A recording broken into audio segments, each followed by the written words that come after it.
करोड़ से ज्यादा विभिन्न प्रकार के निर्माण कार्य के लोकार्पण और भूमि पूजन की यहीं से मैं घोषणा कर रहा हूं। उम्मीद करता हूं ये विभिन्न प्रकार के निर्माण कार्य जो अलग अलग क्षेत्र के अलग अलग प्रकार के हैं, सभी की सौगात मिलेगी।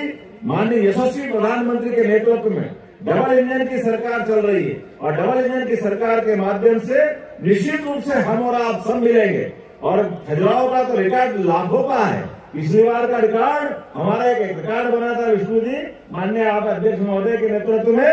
मुझे लगता है कि निश्चित रूप से वो तो तब की बात थी जब हमने अपने पहले टेन्योर में माननीय मोदी जी को देखा था, लेकिन दूसरा टेन्योर जब हुआ है, इस दूसरा कार्यकाल जब हुआ है, इस दूसरे कार्यकाल की एक एक उपलब्धि आप याद करो।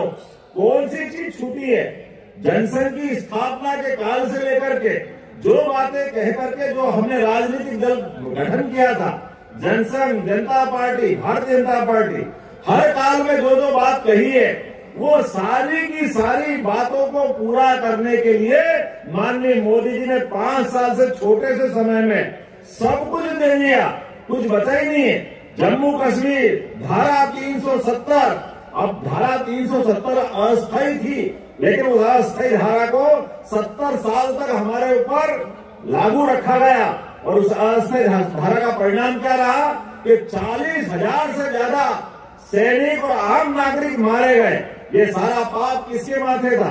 और धारा 370 के बनने के तुरंत बाद जनसंघ के हमारे राष्ट्रीय अध्यक्ष, जिनने इस बात का विरोध करते हुए भारत सरकार के मंत्रालय को ठुकरा करके मंत्री पद से इस्तीफा देकर के अपना बलिदान दिया, हमें गर्व है। डॉक्टर श्यामा प्रसाद मुखर्जी ने वो एक ऐतिहासिक घटना के आधार पर हमारा पूरे देश का ध्यान आकर्षित किया था। और वो नहीं, उसके बाद 3 तलाक, धारा 370 और ऐसे कई सारी नीतियों को बदलने के लिए, और आखिरी में आकर के अयोध्या के अंदर हमको मालूम सुप्रीम कोर्ट ने तो एक बार पहले फैसला कर दिया था 3 तलाक का, लेकिन भारत सरकार कमजोर थी। भारत सरकार ने उस निर्णय को लागू नहीं कर पाया। उस निर्णय को बदल करके माननीय मोदी जी ने सरकार क्या होती है, 56 इंच के सीने वाले की सरकार क्या होती है, और देश और दुनिया को बता दिया। उतना ही नहीं, अभी कानून व्यवस्था में भी जो बदलाव किया। पहले कहा जाता था दंड संहिता, दंड देने के लिए, चूंकि हम गुलाम थे, हमको अंग्रेजों ने गुलाम बनाया हुआ था, इसलिए उनके कानून लागू करने का तरीका था, उनका दृष्टिकोण सामने था, इसलिए दंड संहिता की बात उनने कही।